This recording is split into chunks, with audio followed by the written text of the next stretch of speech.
To become shadow monarch episode 101।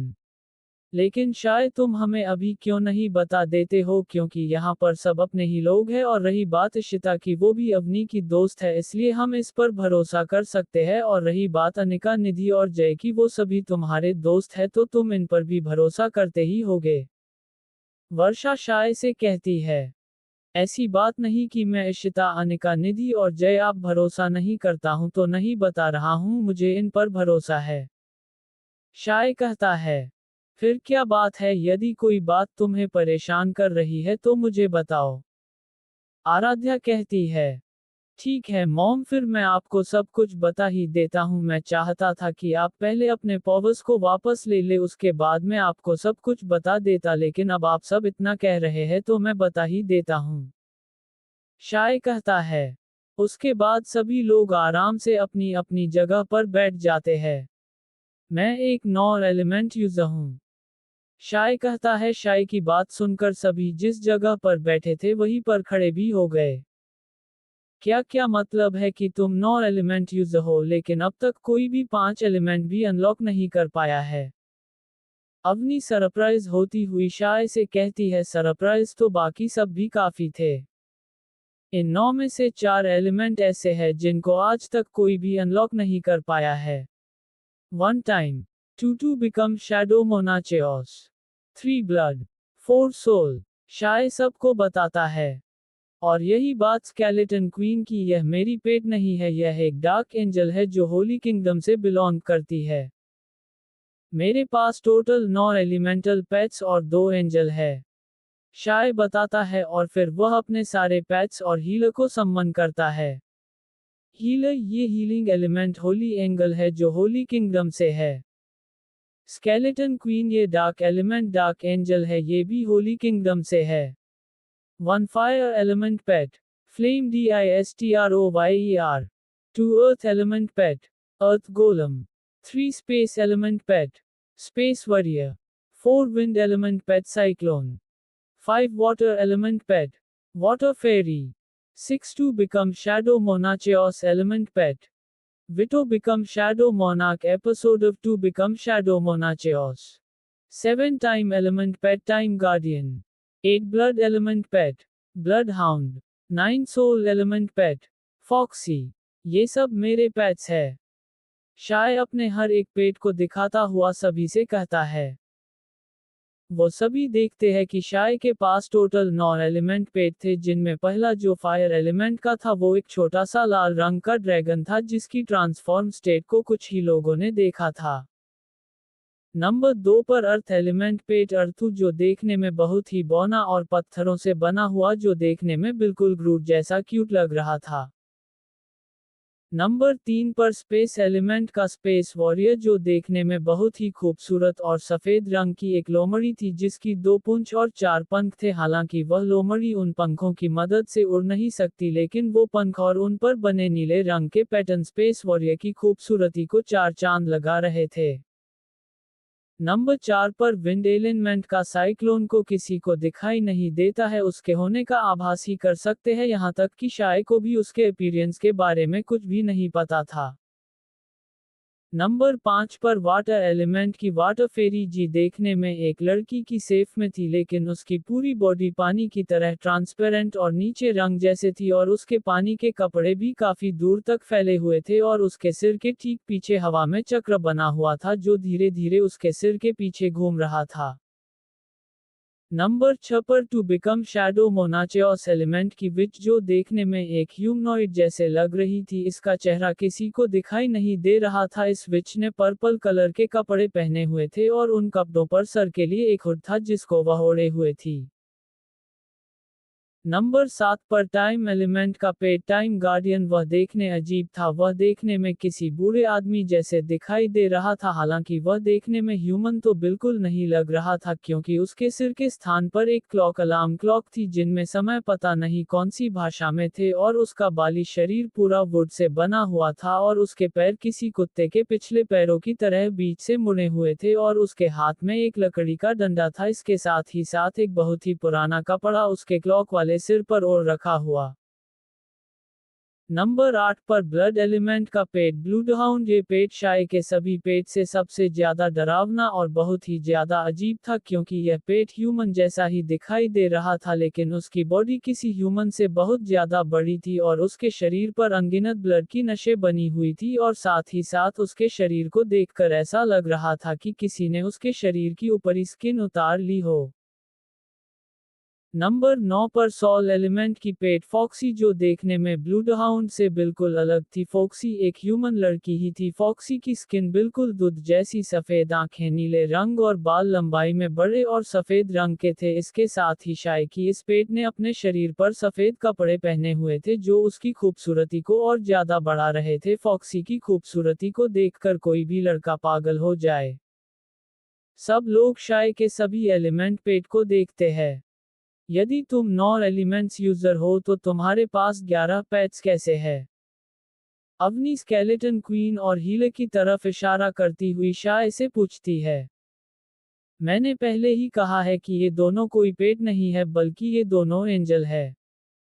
शाय अपनी बहन अवनी को समझाता है। क्या मतलब ये पेट नहीं है बल्कि एंजल है? आराध्या कंफ्यूज होती हुई शाय से पूछती है। ये दोनों मेरे साथ बचपन से ही है, जब मैं पैदा हुआ था तब से ये दोनों मेरे साथ ही है। ये दोनों एंजल्स होली किंगडम से है। शाय कहता है। एक मिनट, ये होली किंगडम तो तुम्हारे पास उस पुराने पेपर में लिखा हुआ था। उसमें लिखा हुआ था कि होली किंगडम का दरवाजा वही खोल सकता है जो उसके लिए लायक होगा। अवनी ने जैसे ही होली किंगडम का नाम सुना वैसे उसे शाय के अंडरग्राउंड में मिला पुराना पेपर में लिखा हुआ ये सेंटेंस याद गया जो वह शाय को बताती है। हाँ, वही होली किंगडम जहाँ पर हमें जैसे ही लोग रहते हैं उनमें और हम इंसानों में सिर्फ एक जोड़ी पंखों की कमी है। यदि हमारे भी पीठ पर पंख होते तो हम भी एंजल कहलाते। शाय बताता है। लेकिन शाय ये बताओ कि सिर्फ तुम्हें ही एंजल क्यों मिली? अवनी शाय से पूछती है। क्योंकि मेरी बॉडी एक ह्यूमन बॉडी नहीं है। अब इसका क्या मतलब है? तुम्हारे बॉडी ह्यूमन नहीं है तो फिर क्या है? अवनी कहती है। अवनी दीदी, मुझे लगा नहीं था कि मॉम और आप दोनों इतनी अच्छी एक्टिंग भी कर लेती है। शाय अपनी मॉम और बहन को घूरता हुआ उनसे कहता है। क्या मतलब है तुम्हारा शाय बेटा? आराध्या शाय से पूछती है। आपको बता दूं कि इस समय तक इंसान इतने कमजोर है कि कोई भी इंसान अपने पांचों एलिमेंट कभी भी अनलॉक नहीं कर सकता है। तो अब बताओ कि आप दोनों की बॉडी टाइप क्या है? झूठ बोलने की हिम्मत भी मत करना, नहीं तो मेरा सोल एलिमेंट पेट आपके झूठ को तुरंत ही पकड़ लेता है। शाय अपनी मॉम और बहन से पूछता है। Super human body. आराध्या और अवनी दोनों एक साथ जवाब देते हैं। लेकिन मैंने तो सुना और देखा भी है कि अर्थ पर कुछ ऐसे बड़े लोग थे जिन्होंने अपने 5 एलिमेंट को अनलॉक किया, तो उन लोगों ने अपने एलिमेंट को कैसे अनलॉक किया? अनिका शाय से पूछती है। लेकिन जिन्होंने भी अपने 5 एलिमेंट अनलॉक किए हैं उन सभी ने अपने पांचों एलिमेंट को अपग्रेड करने के लिए करीब पूरी जिंदगी लगा दी और फिर वो लोग भी अपनी पूरी जिंदगी नहीं जी पाए। वो सभी लोग किसी ना किसी बीमारी की वजह से मर गए हैं। क्योंकि उनकी बॉडी 5 एलिमेंट को झेल नहीं पाए और उनके इंटरनल ऑर्गन्स डिस्ट्रॉय होने लगे और आखिर में उनकी मौत हो गई। शाय सभी को समझाता है। हाँ, शाय सही कह रहा है। आज तक जितने भी 5 एलिमेंट यूजर थे वो सभी किसी ना किसी बीमारी की वजह से ही मारे गए हैं। अवनी शाय की बात की सही बताती हुई कहती है। मेरी बॉडी सुपर ह्यूमन बॉडी नहीं है बल्कि मेरी बॉडी हाफ डिमन और हाफ गॉड बॉडी है और इसी डिमन और गॉड बॉडी के कारण मुझे ये दोनों एंजल मिली है। शाय कहता है। मॉम, आप डिमन के बारे में तो जानती ही होगी। यदि मैं ये कहूं कि जिस डिमन को आप लोग रियल डिमन किंग मान रहे हो वो तो असली मुसीबत का एक छोटा सा डिमन जनरल है, तो आपको कैसे लगेगा? शाय अपनी मॉम से कहता है। तुम्हारा मतलब है कि डिमन लॉर्ड से ऊपर भी कोई डिमन है? आराध्या शाय से पूछती है। हाँ, और वह डिमन होली किंगडम में पिछले कई सालों से कैद है और डिमन लॉर्ड उसी गॉड ऑफ डिमन का एक जनरल है जो फायर एलिमेंट में मास्टरी कर रखी हुई है, इसलिए इसे डिमन ऑफ फायर भी कहते गई। इसके अलावा बाकी सब होली किंगडम में है जिनमें demon of water element, demon of wind element, demon of space element, demon of earth element, demon of time element, demon of to become shadow monacheos element। ये 6 डिमन अभी भी होली किंगडम में ही है, उनमें से सिर्फ डिमन ऑफ फायर एलिमेंट ही ऐसा demon जो होली किंगडम से बाहर निकल पाया था।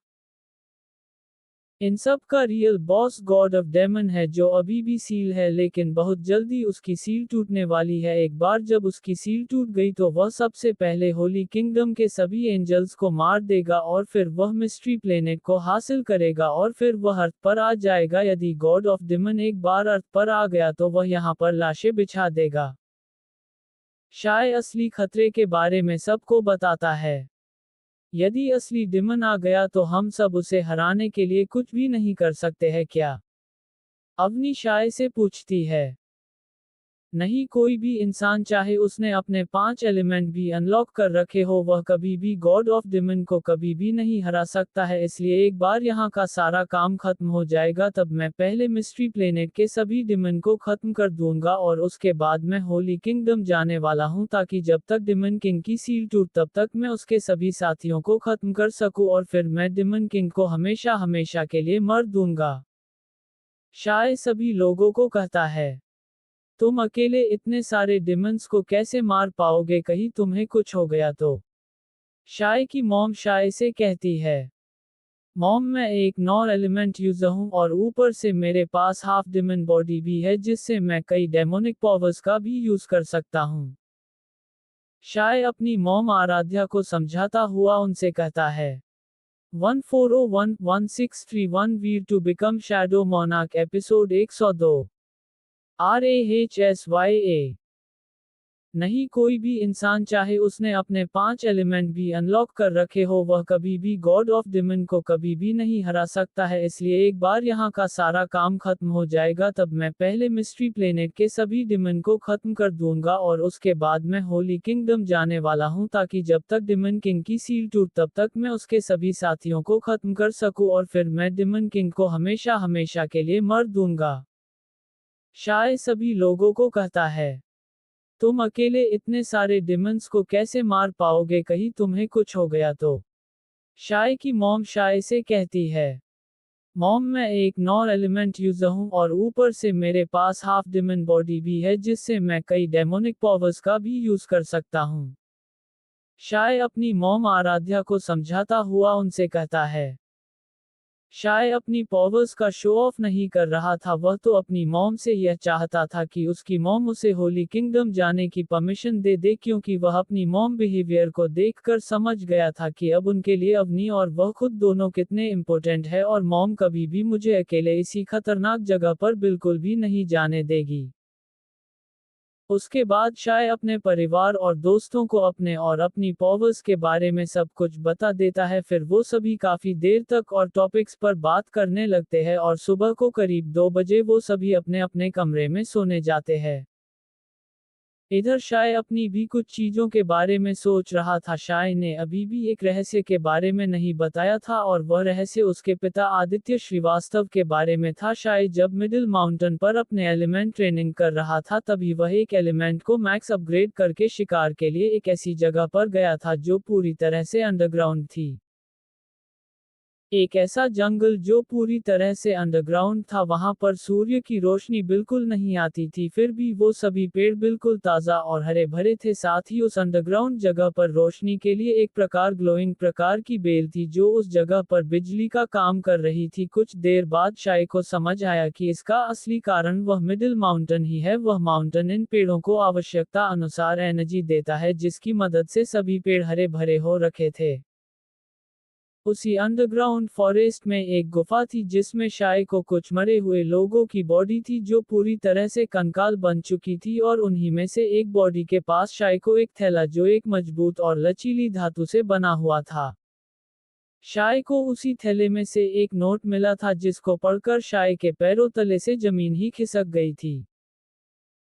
वह नोट शाय के पिता आदित्य श्रीवास्तव ने लिखा था। उस नोट की पहली 2 लाइन हिंदी में लिखी हुई थी और बाकी सारा नोट उसी भाषा में लिखा हुआ जिस भाषा को शाय ने उसी पुराने से दिखाने वाले होली किंगडम के पेपर पर देखी थी, जिसको शाय ने बिना सीखे ही पढ़ पा रहा था।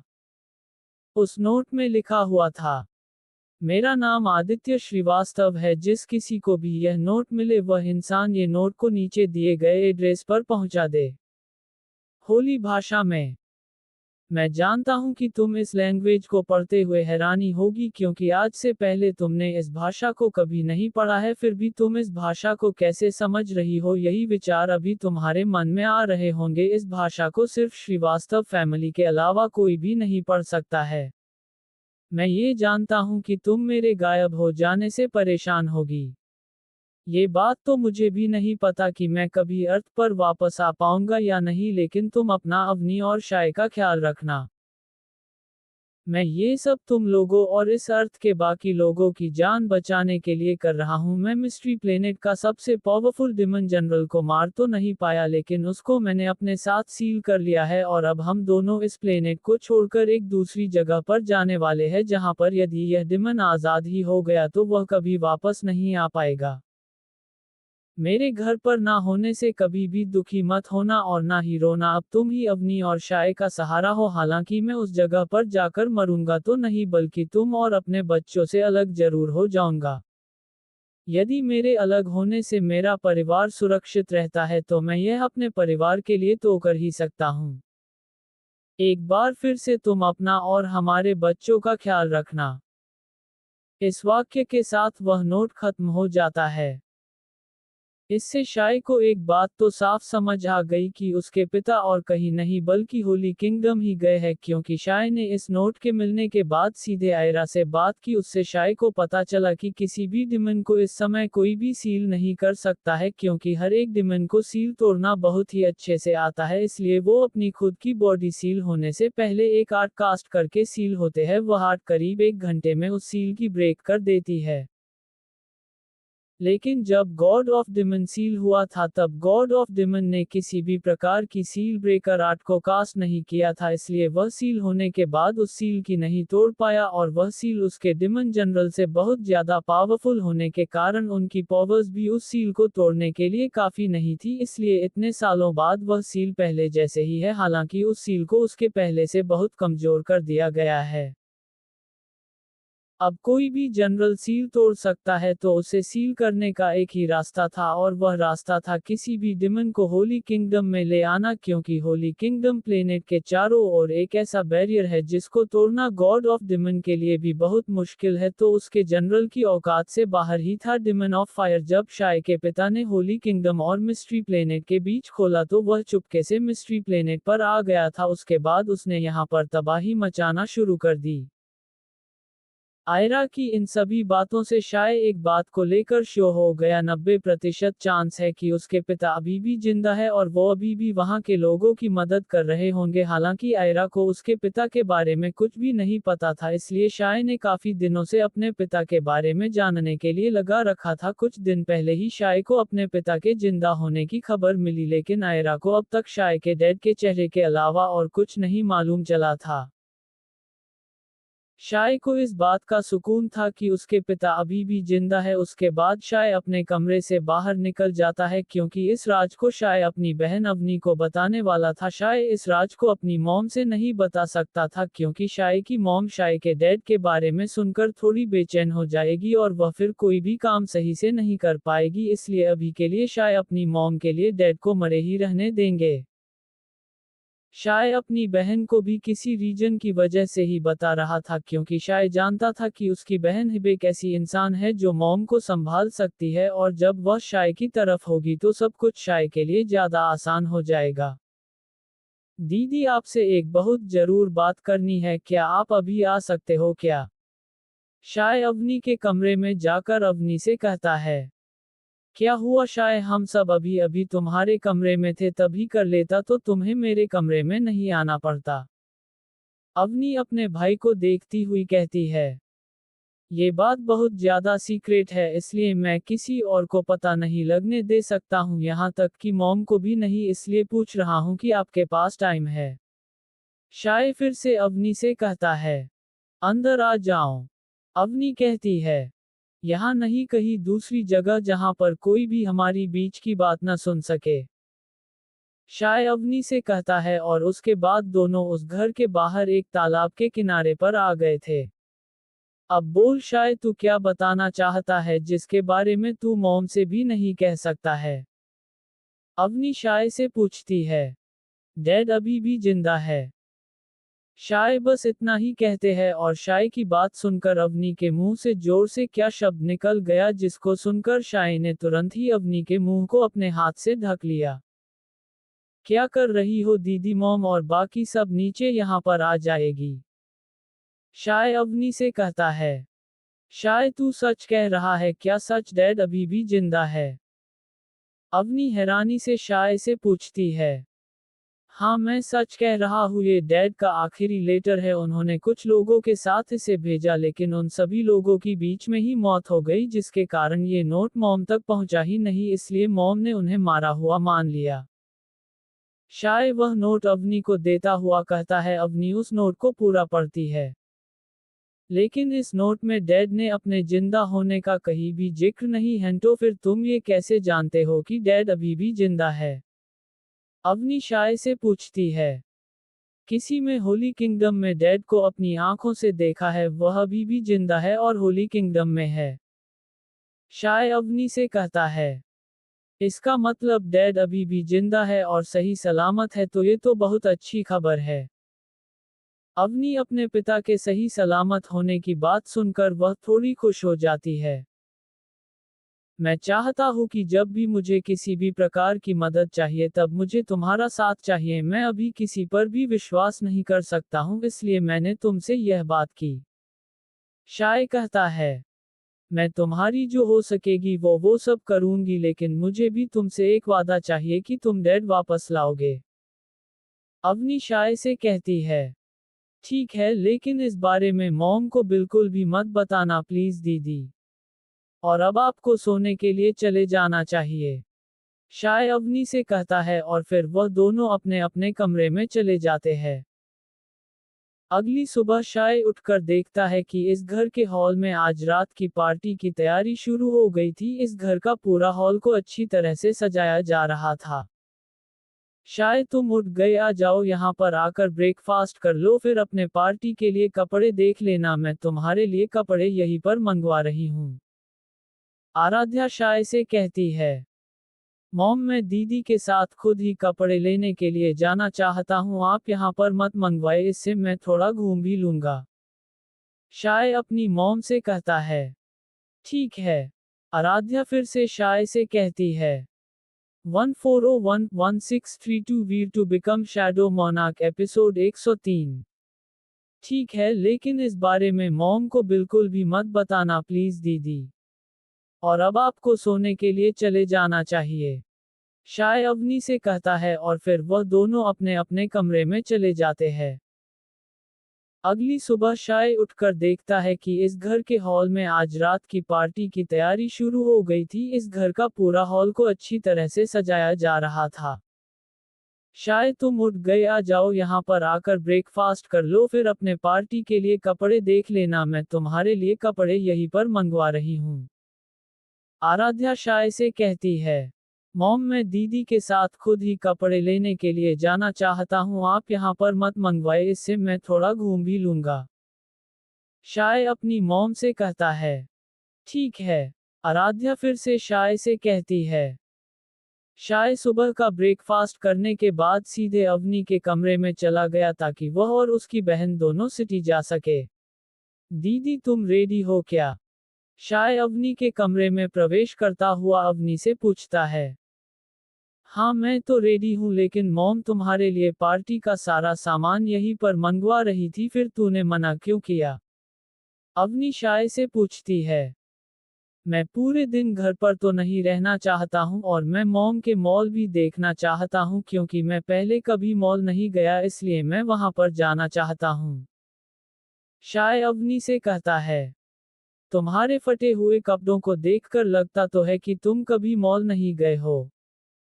अवनी शाय को देखती हुई उससे कहती है।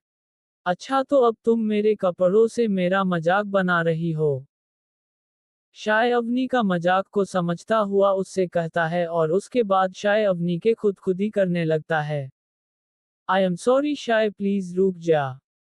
अवनी हंसती हुई शाय को रुकने के लिए कहती है और कुछ समय रुकने के बाद अवनी फिर शाय से कहती है। शाय मैंने तुम्हें जाना है उससे मुझे ऐसा लगता है कि तुम सिर्फ मॉल देखने तो नहीं जा रहे हो किसी दूसरे काम से जा रहे हो शाय सच सच बताना कहाँ पर जाना की सोच रहे हो। अवनी शाय से कहती है। तभी तो लोग मेरी बहन की ऐसे ही इंटेलिजेंट गर्ल नहीं कहते हैं तूने कुछ ही समय में मेरा झूठ पकड़ लिया है। शाय अपनी बहन की तारीफ करता हुआ कहता है।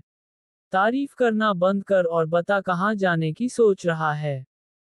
अवनी फिर से पूछती है। दीदी मैं तुमसे वैसे भी नहीं छुपाने वाला था एक बार सिटी पहुंच जाते तो मैं आपको बता ही देता लेकिन आपने तो पहले ही पता लगा लिया है। मैं अपने पुराने वाले घर जा रहा हूं वहां पर मैंने कुछ रखा हुआ है उसे लाना है। शाय अवनी को समझाता है। लेकिन मॉम और मैंने वहां से सारा सामान ले आए थे हमने अब कुछ चेक करके लाए थे इसलिए मैं इस बात के लिए श्योर हूं कि हमने उस घर में कोई भी सामान नहीं छोड़ा था। अवनी शाय को बताती है। मैं जानता हूं कि तुमने और मॉम ने उस घर से सारा सामान ले आए हो लेकिन एक चीज ऐसी है जिसको मेरे अलावा कोई भी छू तक नहीं सकता तो लाने की तो बहुत दूर की बात है। शाय अवनी को बताता है। क्या तुम बता सकते हो कि तुमने उस घर में ऐसी भी कौन सी चीज रखी है जो हमें तक दिखाई नहीं दी। अवनी फिर से अपने भाई से पूछती है। वो सब तुम्हें वही चलकर दिखाऊंगा यदि मैंने यहाँ पर बताया तो तुम्हें कुछ भी समझ नहीं आएगा। शाय अवनी को कहता है। इतने में एक लड़की अवनी के कमरे में आती है जिसने व्हाइट शर्ट के ऊपर ब्लैक कलर का ब्लेजर और काले रंग की पेंट पहनी हुई थी वह देखने में किसी होटल की मैनेजर लग रही थी। मैम आपकी गाड़ी रेडी हो गई है। वह लड़की अवनी से कहती है।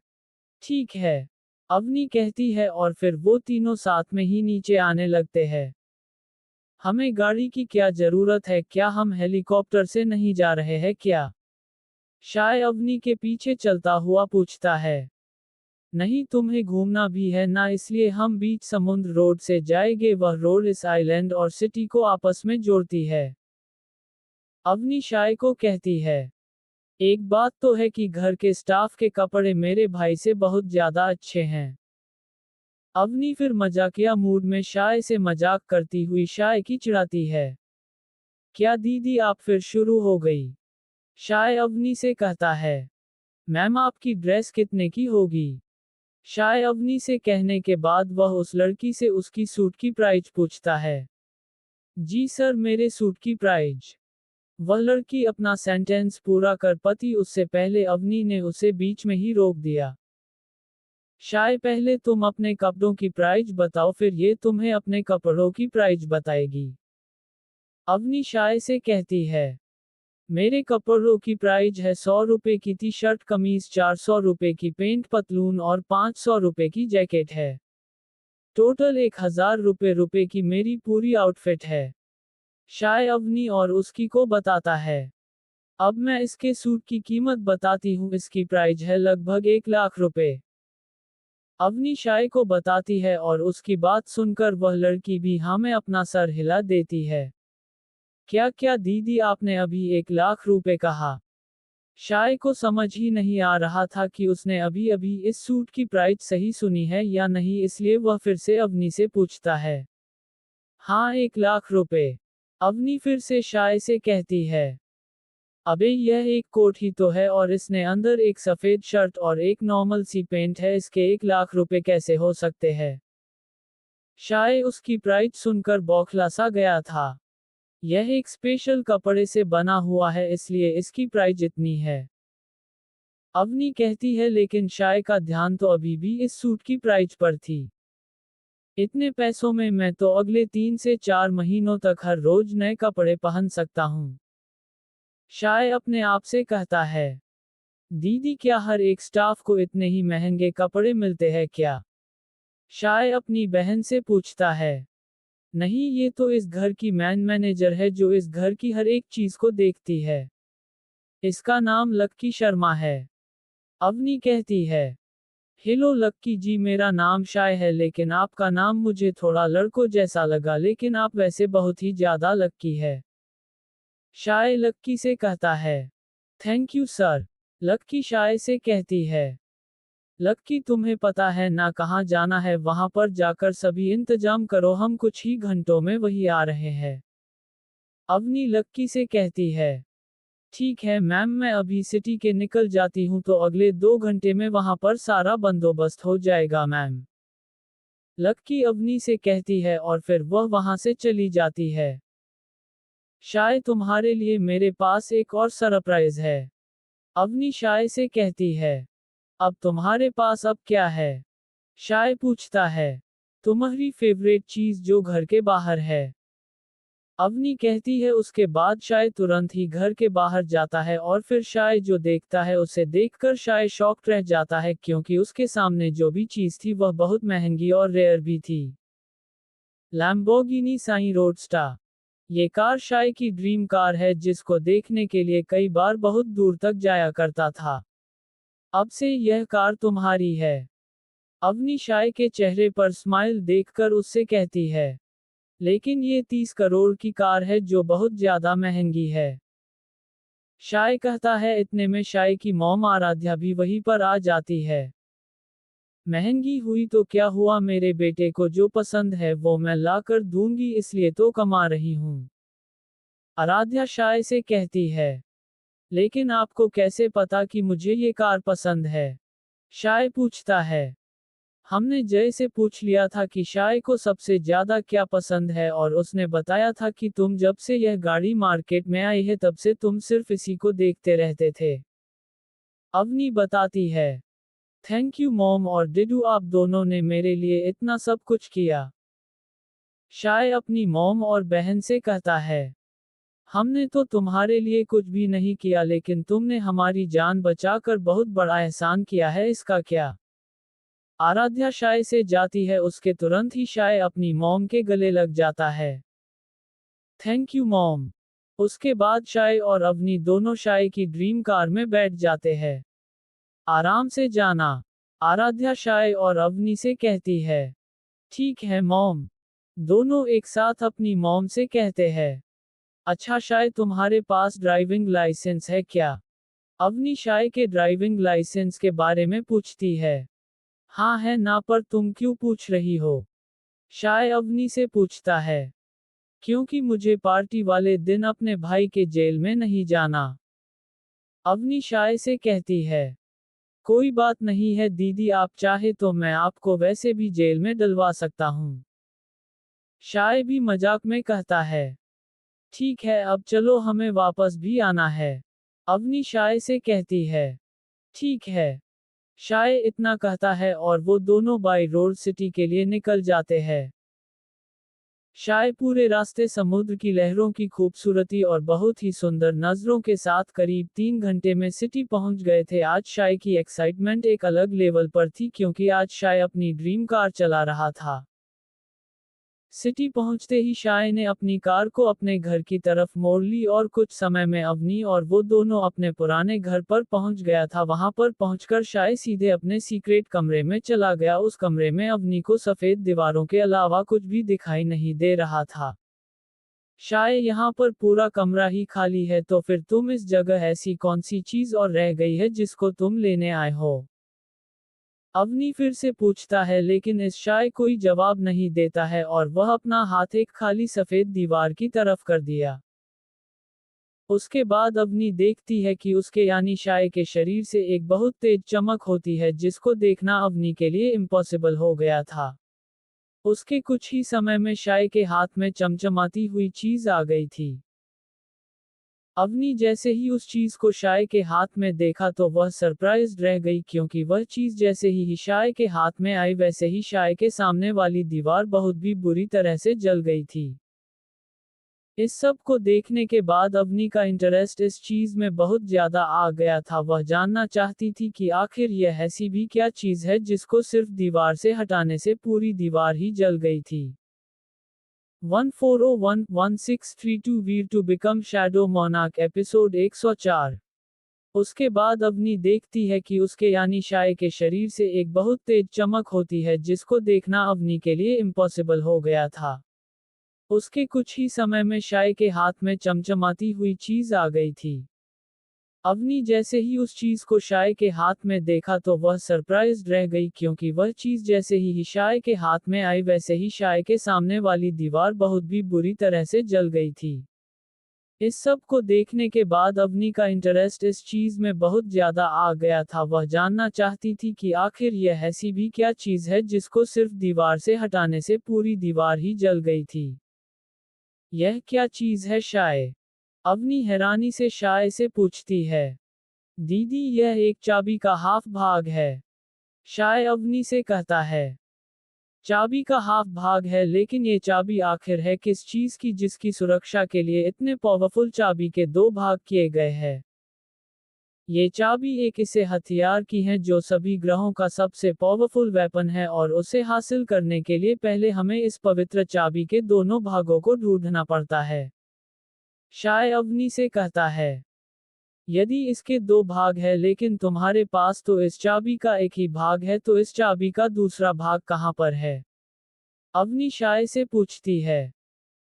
वैसे तो इस चाबी के तीन भाग है जिसमें से एक भाग मिस्ट्री प्लेनेट और दूसरा भाग अर्थ पर है और तीसरा भाग होली किंगडम में है, लेकिन किसी ने इस चाबी का तीसरा भाग ऑलरेडी उसके स्थान पर लगा दिया है, इसलिए मुझे अब एक और ढूंढना है जो अर्थ पर है, शाय अपनी बहन अवनी से कहता है। तुम्हें इसका दूसरा भाग के बारे में पता है क्या? अवनी पूछती है। नहीं अभी तो कुछ भी नहीं पता, लेकिन मुझे बहुत जल्दी उसकी लोकेशन मुझे पता चल जाएगी। चल अब हमें मेरे लिए कुछ कपड़े लेने चलते हैं, अब मुझे भूख भी लग रही है इसलिए भी कुछ खाना भी है, शाय कहता है। ठीक है फिर हम दोनों पहले कपड़ों के शोरूम जाएंगे और फिर मैं किसी अच्छे से रेस्टोरेंट में तुम्हें खाना भी खिलाऊंगी। अवनी भी अपने चेहरे पर स्माइल लाती हुई शाय से कहती है। उसके बाद शाय और अवनी दोनों अपनी सुपर कार में बैठकर सिटी के सबसे बड़े कपड़ों के मॉल में चले गए जिसका मालकिन ही अवनी ही थी, एसएस सिटी क्लोथ्स मॉल। शाय और अवनी दोनों एसएस सिटी क्लोथ्स मॉल आ गए। आराध्या ने अपनी कंपनी का नाम शाय के नाम पर ही रखा था। शाय तुम इस मॉल की किसी भी शॉप में जाकर अपनी मनपसंद के कपड़े चूज करो, तब तक मैं इस मॉल के मैनेजर से मिलकर आती हूँ, अवनी शाय से कहती है। ठीक है दीदी आप आराम से जाइए, तब तक मैं अपने लिए कुछ कपड़े देख लेता हूँ, शाय अवनी से कहता है। उसके बाद अवनी मॉल के मैनेजर के ऑफिस में चली गई और इधर शाय हर एक दुकान को बाहर से ही देखता हुआ आगे बढ़ता है। कुछ देर बाद शाय एक शॉप में ट्रांसपेरेंट ग्लास के दरवाजों से अंदर देखता है। वहां पर शाय को कुछ ऐसे कपड़े दिखाई देते हैं जिनको देखते ही शाय का दिल उन कपड़ों पर आ गया। उसके बाद शाय तुरंत ही उस शॉप के ग्लास के डोर से अंदर की ओर जाने ही वाला था कि तभी उस शॉप के स्टाफ की एक लड़की ने शाय को बाहर ही रोक दिया था। हेलो मिस्टर, अंदर कहाँ आ रहे हो? इस शॉप की लड़की शाय को बाहर ही रोकते हुए शाय से कहती है। मैम मुझे कुछ कपड़े लेने हैं इसलिए शॉप के अंदर आ रहा हूँ, शाय बिल्कुल शांति से उस लड़की से कहता है। सच में वैसे एक बात बताना, तुमने अभी कितने रुपए के कपड़े पहन रखे हुए हैं? वह लड़की फिर से शाय से पूछती है। जी 1000 रुपए के है, पर इसका मेरे कपड़ों से क्या लेना देना है? शाय फिर से उस लड़की से पूछता है। वैसे तुम्हें एक बात बताऊं क्या, यहाँ पर सबसे सस्ता शर्ट भी तुम्हारी औकात से 20 गुना ज्यादा महंगा है। मेरे कहने का मतलब है कि इस शॉप की सबसे सस्ती शर्ट भी 20,000 रुपए की है, समझे? इसलिए अब तुम यहाँ से जा सकते हो। वह लड़की जिसका नाम प्रिया था वह शाय से कहती है। लेकिन मैम मैं ये कपड़े खरीद सकता हूँ, शाय प्रिया से कहता है। सॉरी लेकिन मैं तुम्हें ये कपड़े बेचना भी नहीं चाहती हूँ, तो अब तुम इस शॉप से निकल सकते हो जिसका आउटफिट 1000 रुपए का है और ऊपर से फटा हुआ भी है। वो इंसान यहाँ पर सिर्फ घूमने आता है, इसलिए अब बिना कहे निकल जाओ, नहीं तो हमें तुम्हें धक्के मारकर बाहर निकलना पड़ेगा, प्रिया शाय से कहती है। आपको इतनी तकलीफ उठाने की जरूरत नहीं है, मैं यहाँ से चला जाता हूँ।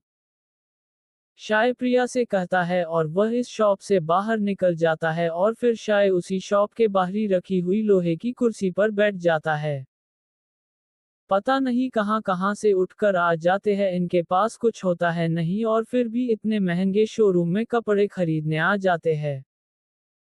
प्रिया शाय सुनाती हुई कहती है जब वह बाहर वाली कुर्सी पर बैठा हुआ था उसके बाद प्रिया अपने डेस्क पर जाकर बैठ जाती है और वहीं से शाय को देखने लगती है।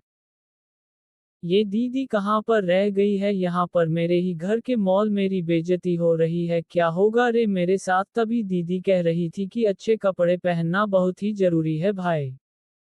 शाय वही बैठा हुआ अपने आप से कहता है और फिर अपने कपड़ों को देखता है।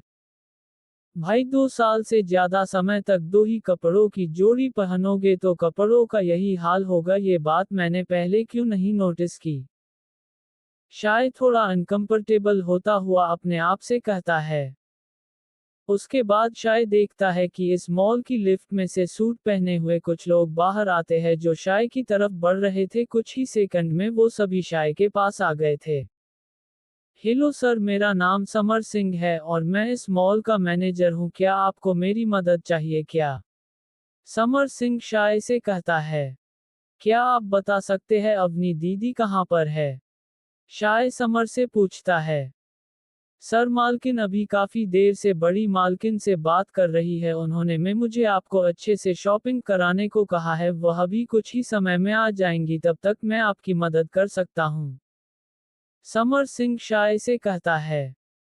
आपका शुक्रिया, मुझे इस शॉप में कुछ क्लॉथ्स पसंद तो आए हैं लेकिन यहाँ की मैनेजर या जो कुछ भी है वो मेरे हुलिये को देखकर अंदर नहीं जाने दे रही है। शाय समर सिंह से कहता है। हालांकि शाय को लोगों का उसको ऐसे ट्रीट करना बहुत अच्छा लग रहा था, इसलिए वह समर को सब कुछ बता देता है। चलिए सर आप मेरे साथ, मैं देखता हूँ कि आपको कौन रोकता है। समर शाय से कहता है। शाय भी यही चाहता था कि उस लड़की को थोड़ा सबक मिले। शाय को बिल्कुल भी पसंद नहीं था कि कोई भी शॉप स्टाफ जो मॉम की कंपनी की शॉप पर काम करे वो किसी भी कस्टमर को किसी भी बात के लिए ऑफेंड ना करे, चाहे वह कुछ ले या ना ले। इससे एक तो मॉम की बेइज्जती होगी और दूसरा ये सभी कस्टमर को अटेंड करने के पैसे लेते हैं। इधर प्रिया शाय के पास मॉल के मैनेजर और दूसरे स्टाफ मेंबर को देखकर खुश हो रही थी क्योंकि उसे लग रहा था कि ये लोग शाय को मॉल से बाहर निकलने आए थे, लेकिन जब उसे शाय के बारे में पता चलेगा तो उसके हालत देखने लायक होगी। नहीं समर जी, आप उसे कुछ मत कहिएगा, बस आप इतना करिए कि उसे बस मुझे कपड़े दिखाने के लिए कहिए। शाय प्रिया के बारे में समर से कहता है। शाय अपनी तरह से प्रिया को समझाना चाहता था, इसलिए शाय ने ऐसा करने को कहा था। समर और शाय के अलावा बाकी सब उस शॉप के बाहर शाय की सिक्योरिटी के लिए खड़े हो गए थे, जिसको देखकर शाय भी अपने मन में मुस्कुरा रहा था। उसके बाद समर अकेला शॉप में चला जाता है, लेकिन शाय अभी एक फोन कॉल करने वाला था, इसलिए वह शॉप के बाहर ही रुक गया। हेलो मैनेजर, आप यहाँ पर क्या कर रहे हैं? प्रिया जल्दी से अपने डेस्क से उठती हुई समर के पास आती हुई समर से कहती है। मैं यहाँ पर सर की मदद के लिए आया हूँ, इसलिए तुम बिना कुछ सवाल किए सर को जो भी पसंद आए वो सब पैक कर देना और तुम इनको असिस्ट भी करोगी। समर कहता है। लेकिन मैनेजर सर, मुझे किसे असिस्ट करना है? वर्षा समर से पूछती है। वो अभी एक फोन कॉल कर रहे हैं, कुछ ही देर में वो आ जाएंगे, तब तक तुम अपने सारे स्टाफ मेंबर को बुला लो और आज तुम्हारा काम सिर्फ उनको अटेंड करना है। ध्यान रहे वह इंसान बड़ी मालकिन के बेटे हैं, इसलिए खातिरदारी में कोई कमी नहीं रहनी चाहिए। समर कहता है। ठीक है सर, प्रिया समर से कहती है और फिर वह अपने सारे स्टाफ को बुला लेती है। इधर शाय अपने फोन पर अपनी मॉम से बात कर रहा था। मॉम, आपने इस वक्त फोन क्यों किया है? शाय अपनी मॉम से पूछता है। क्योंकि मैं ये बताना चाहती हूँ कि तुम लोग अब घर पर मत आना, ठीक है? आराध्या फोन पर शाय को बताती है। क्या हुआ मॉम, आप ऐसा क्यों कह रही है? शाय हैरानी से अपनी मॉम से पूछता है। शाय मेरा कहने का मतलब यह है कि पार्टी घर पर ना होकर हमारी होटल में होने वाली है, जिसके बारे में मैंने अवनी को सब कुछ बता दिया है, इसलिए तुम अवनी के साथ वहीं पर आ जाना। इसलिए मैं ऐसा कह रही थी कि तुम और अवनी आज घर मत आना। आराध्या शाय से कहती है और उसके बाद आराध्या फोन काट देती है। इधर शाय भी फोन को डिस्कनेक्ट करके शॉप के अंदर जाने ही वाला था कि तभी अवनी भी शाय से पास आ जाती है। दीदी आप आ गई मेरे पास, मॉम का अभी अभी फोन आया और उन्होंने कहा कि पार्टी अब घर पर ना होकर किसी होटल में होने वाली है, क्या मॉम ने आपको इसके बारे में बता दिया था क्या? शाय अवनी के आती ही अवनी से पूछता है। हाँ मॉम का अभी अभी फोन आया था और उन्होंने पार्टी को श्री होटल में रखी है जो हमारी ही है और वह यहाँ से कुछ ही किलोमीटर दूर है, इसलिए हमें वहाँ पर पहुँचने में ज़्यादा समय नहीं लगेगा। लेकिन तुम यहाँ पर खड़े हुए क्या कर रहे हो, क्या तूने अभी तक शॉपिंग नहीं की क्या? अवनी शाय से कहती है। मैं अभी आपका ही इंतजार कर रहा था क्योंकि मुझे किसी भी चीज के बारे में कुछ भी नहीं पता है, इसलिए मैंने सोचा कि आपके आने के बाद ही लूंगा। शाय अवनी से कहता है। ठीक है अब चलो अंदर चलते हैं। अवनी शाय से कहती है और फिर दोनों अवनी और शाय शॉप के अंदर चले जाते हैं। 14011633 Wheel to Become Shadow Monarch episode 105।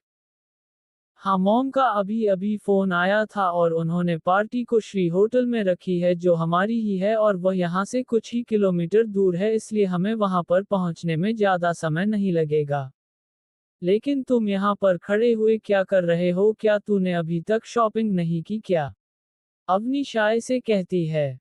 मैं अभी आपका ही इंतजार कर रहा था क्योंकि मुझे किसी भी चीज के बारे में कुछ भी नहीं पता है, इसलिए मैंने सोचा कि आपके आने के बाद ही लूंगा। शाय अवनी से कहता है। ठीक है अब चलो अंदर चलते हैं। अवनी शाय से कहती है और फिर दोनों अवनी और शाय शॉप के अंदर चले जाते हैं।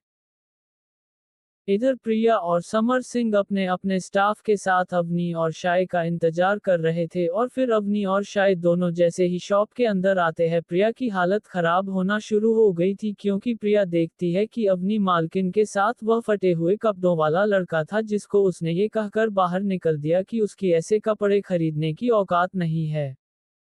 लेकिन प्रिया यह नहीं जानती थी कि उसने जिस लड़के को ये बात कही है वही इस मॉल का मालकिन का बेटा है।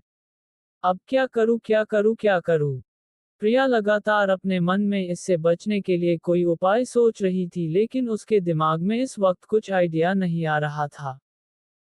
प्रिया पूरी तरह से हड़बड़ा गई। इतने में शाय और अवनी दोनों प्रिया और समर के सामने आ गए। अवनी मैम, हमने इस मॉल की कुछ दुकानों के इंटीरियर को पहले से और भी ज्यादा सुंदर और यूनिक कर दिया है। शाय मालिक तो पहले कभी हमें मॉल नहीं आए हैं, लेकिन आपको हम अपना नया काम दिखाते हैं। यदि आपको किसी भी वक्त में कोई भी कमी लगे तो आप हमें बताइए, जिससे हम आज या कल के दिन में और भी अच्छा करा देंगे। समर अवनी से कहता है। समर जी, आपने इतना कुछ है तो अच्छा ही होगा, और वैसे भी जब मैं शॉप में एंटर की थी तभी मुझे ये शॉप पहले से बहुत ज्यादा अलग और यूनिक लग रही थी। इतने से काम को देखकर बता सकती हूँ कि बाकी सब में भी आपने इससे अच्छा ही काम कराया होगा।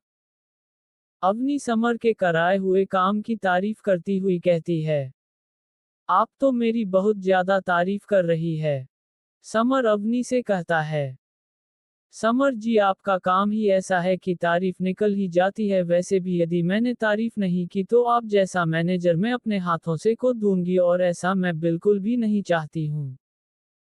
अवनी समर से कहते हैं। अवनी मैम, आपस एक बात पूछूं, आप बुरा तो नहीं मानोगी ना? समर अवनी से कहता है। जी नहीं, मैं बुरा नहीं मानूंगी, पूछिए क्या पूछना चाहते हो आप? अवनी समर से कहती है। मैंने शाय सर को पहले कभी आपके साथ या बड़ी मालकिन से साथ नहीं देखा था। समर पूछता है। समर की बात सुनकर अवनी बात को समझ गई कि समर क्या पूछना चाहता है। वह ये पूछना चाहता था कि अचानक से शाय कहाँ से आ गया। शाय पहले कभी मेरे या मॉम के साथ नहीं दिखा था क्योंकि मॉम ने शाय को बचपन से ही अपने से दूर किया हुआ था ताकि वह दुनियादारी देख और सीख सके, लोगों की परेशानियों को भी महसूस कर सके ताकि आगे जब शाय इस कंपनी को संभाले तब वह मॉम की तरह लोगों की मदद पर ज्यादा ध्यान दे, इसलिए वह इतने दिनों तक हमारे साथ नहीं था। अवनी समर से कहती है अवनी शाय की सच्चाई किसी को भी नहीं बताना चाहती थी, इसलिए अवनी और आराध्या ने पहले ही मिलकर इस कहानी को बना लिया था ताकि कोई भी शाय के इतने सालों तक गायब होने के पीछे कारण पूछे तो सभी को ये बता सके। लेकिन अवनी मैम बड़ी मालकिन ने तो कभी भी अपने बेटे के बारे में कुछ भी नहीं कहा, वह हमेशा कहती थी उनकी एक ही बेटी है, यदि उनके बेटा था तो फिर उन्होंने कभी उनका नाम क्यों नहीं लिया। समर फिर से पूछता है। अरे समर जी, आप फिर से बच्चों वाली बात करने लगे, यदि मॉम ने अपने बेटे के बारे में बता दिया होता तो शायद कई लोगों के निशाने पर आ जाता। और वो लोग जो मॉम के बिजनेस में दुश्मन थे वो सभी अपने अपने लोगों को शाय को मारने के लिए उसके पीछे लग जाते, इसलिए शाय को इन सब से बचाने के लिए मॉम ऐसा कहती थी। अब समझ आया। यदि समझ आ गया हो तो अब मेरे भाई के लिए कुछ कपड़े ले ले, नहीं तो यह इन्हीं फटे हुए कपड़ों में पार्टी में चला जाएगा। अवनी समर से कहती है। सॉरी सॉरी मैम, लड़कियों के कपड़ों का सेक्शन बाई तरफ है और लड़कों के कपड़ों का सेक्शन दाई तरफ है। समर सॉरी कहता हुआ शाय और अवनी को लड़के और लड़कियों के सेक्शन के बारे में बताता है। दीदी क्या तुम अपने लिए कपड़े लेने वाली हो क्या? शाय पूछता है। मैं कुछ भी नहीं ले रही हूँ। अवनी कहती है। लेकिन दीदी आप एक चीज भूल रही हो कि पार्टी के लिए हम घर नहीं जा सकते हैं, इसलिए तुम्हारी सारे कपड़े अभी भी घर पर है, तो क्या तुम इन्हें कपड़ों में पार्टी को अटेंड करने वाली हो क्या? शाय पूछता है। शीट ऐसा तो मैंने सोचा ही नहीं, ठीक है मैं अपने लिए भी कपड़े लेने जा रही ही हूँ, तब तक तुम अपने लिए ढूंढ लो। अवनी ने जैसे ही शाय की बात सुनी वह तुरंत ही उठकर लड़कियों के सेक्शन की तरफ जाती हुई शाय से कहती है। भुलक्कड़ कहीं की। शाय कहता है। समर जी, हम दोनों के बीच हुई बातों को आप दीदी की मत बताए, और अब मैं अपने साथ प्रिया जी ले जा रहा हूँ, यह इस शॉप के बारे में बहुत कुछ जानती है। शाय कहता है। इधर समर समझ गया कि शाय किस बारे में बात कर रहा है। ठीक है शाय सर, समर कहता है। तो फिर चले प्रिया जी।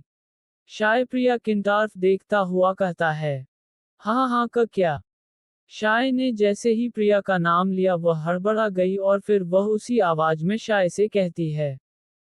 मैंने कहा कि आप मुझे अपनी शॉप के सबसे अच्छे कपड़े खरीदने में मुझे गाइड करो। शाय कहता है। जी जी सर, बिल्कुल सर, चलिए इस तरफ आइए। प्रिया शाय को रास्ता दिखाती है, उसके बाद शाय सीधे उसी शर्ट के पास चला गया जिसको शाय ने शॉप के बाहर से ही देखा था। इधर प्रिया काफी देर से शाय से सॉरी कहने की कोशिश कर रही थी, लेकिन प्रिया ऐसा कर नहीं पा रही थी। कुछ देर बाद प्रिया ने हिम्मत करके शाय से सॉरी कह ही दिया। I am really sorry sir, मुझे आपके बारे में कुछ भी नहीं पता था, इसलिए मैंने बिना सोचे समझे कुछ भी बोल दिया, प्लीज मुझे माफ कर दो सर प्लीज। प्रिया अपने हाथ में शाय के कपड़े पकड़े हुए शाय से कहती है। लेकिन मैं माफ क्यों करूं? शाय प्रिया से कहता है। प्लीज सर प्लीज, यदि आपने मुझे माफ नहीं किया तो मेरी नौकरी चली जाएगी। प्रिया कहती है। वैसे भी यहाँ नौकरी करके करोगी क्या? क्योंकि यहाँ पर काम करने के लिए जिस चीज की जरूरत है वो तो आपके पास है ही नहीं। वह चीज है किसी भी कस्टमर को अटेंड करने का तरीका, जो कि तुम्हारे में बिल्कुल भी नहीं है। यदि मॉम की कंपनी आपको कस्टमर अटेंड करने के पैसे दे रही है तो आप लोगों को कस्टमर से सलीके और ढंग से अटेंड करना चाहिए, चाहे वह कपड़े खरीदे या नहीं। और वैसे भी मॉल के बाहर और अंदर सिक्योरिटी गार्ड है। शाय प्रिया से कहता है। मैं समझ गई सर, पर इस बार आप मुझे माफ कर दो, अगली बार से मैं कभी भी ऐसा नहीं करूंगी। यदि मेरी जॉब चली गई तो मेरा परिवार बर्बाद हो जाएगा।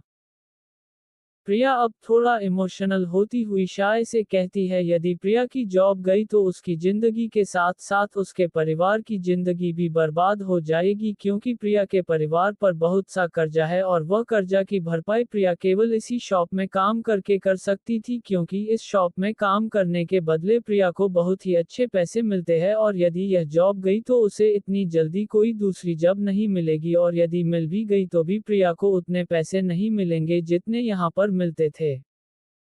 मैं तभी माफ करूंगा जब तुम रोना बंद करोगी, शाय प्रिया से कहता है। सच में, प्रिया की आंखों में चमक सी आ गई जब शाय ने उसे माफ करने की बात कही तब। एक बात का ध्यान रखना कि कभी भी किसी भी के सामने रोना मत क्योंकि ये दुनिया तुम्हारे रोने पर नहीं पिघली नहीं इसलिए अपने रोने पर थोड़ा कंट्रोल रखना, शाय कहता है। उसके बाद शाय अपने जेब से एक पन्ना निकालकर प्रिया को दे देता है। 1 करोड़ का चेक। प्रिया हैरानी से कहती है, यह मेरी तरफ से है, आज शॉप से जाने के बाद अपने और अपने परिवार का सारा कर्जा चुका दो और कल से शॉप में अपने बिहेवियर पर थोड़ा काम करना, शाय प्रिया को कही है। लेकिन सर आपको मेरे परिवार के कर्जे के बारे में कैसे पता चला क्योंकि मैंने कभी भी आपको मेरे परिवार के बारे में नहीं बताया, प्रिया हैरानी से शाय से पूछती है। इसके बारे में मुझे समर जी ने बताया इसलिए तुम्हें उन्हें थैंक यू कहना चाहिए और इस बार तो मैं तुम्हें मार कर रहा हूं लेकिन अगली बार तूने कुछ ऐसा वैसा किया तो तुम जानती हो कि तुम्हारे साथ क्या हो सकता है, शाय प्रिया से कहता है। Thank you sir, next time से क्या अभी के बाद से मैं कभी भी ऐसा नहीं करूंगी, प्रिया भी खुशी से शाय से कहती है। ठीक है फिर मुझे ये सभी क्लॉथ्स बहुत पसंद है इसलिए तुम इनको पैक कर दो प्लीज, शाय प्रिया कहता है। ठीक है सर, मैं अभी आपके सारे कपड़े पैक करती हूँ, प्रिया कहती है और उसके बाद प्रिया शाय के कपड़े लेकर वहां से चली जाती है। मैंने मेरे लिए तो कपड़े ले लिए हैं लेकिन मुझे मॉम और अवनी दीदी के लिए भी लेने चाहिए लेकिन अवनी दीदी तो अपने कपड़े ले रही है और अब रही मॉम तो मॉम के लिए ये क्लॉथ्स मेरे तरफ से उनको गिफ्ट होगा, शाय अपने आप से कहता है। इसके बाद शाय अकेला ही साड़ी वाले सेक्शन में चला जाता है जहां पर एक से बढ़कर एक साड़ियां रखी हुई थी जो देखने में बेहद की सुंदर और खूबसूरत थी। इधर शाय मॉम के लिए कुछ पसंद कर रहा था कि तभी प्रिया शाय के पास आ गई। शाय सर आपके कपड़े पैक हो गए हैं लेकिन यहाँ क्या कर रहे हो, प्रिया शाय से पूछती है। अच्छा तो प्रिया जी एक बात बताओ आपके अनुसार मॉम को इनमें से कौन सी साड़ी पसंद आएगी, शाय प्रिया से पूछता है। सर मुझे तो ये वाली साड़ी बहुत पसंद आया, आई होप आपकी मॉम को यह अच्छे लगे, प्रिया कहती है। सही बताओ तो मुझे भी यही पसंद आई लेकिन मैं डिसाइड नहीं कर पा रहा था कि कौन सी लूं, तो आप इसे भी पैक कर दो, शाय प्रिया से कहता है। शाय अभी वही खड़ा हुआ था कि तभी शाय को कुछ ऐसा महसूस हुआ जिसके कारण शाय तुरंत प्रिया से पूछता है, अवनी दीदी किस तरफ है, सर इस तरफ पर सर हुआ क्या, प्रिया ने जैसे ही अपना हाथ एक डायरेक्शन में किया इतने में शाय प्रिया की आंखों के सामने से गायब सा हो गया जिसे देखकर प्रिया डर गई थी।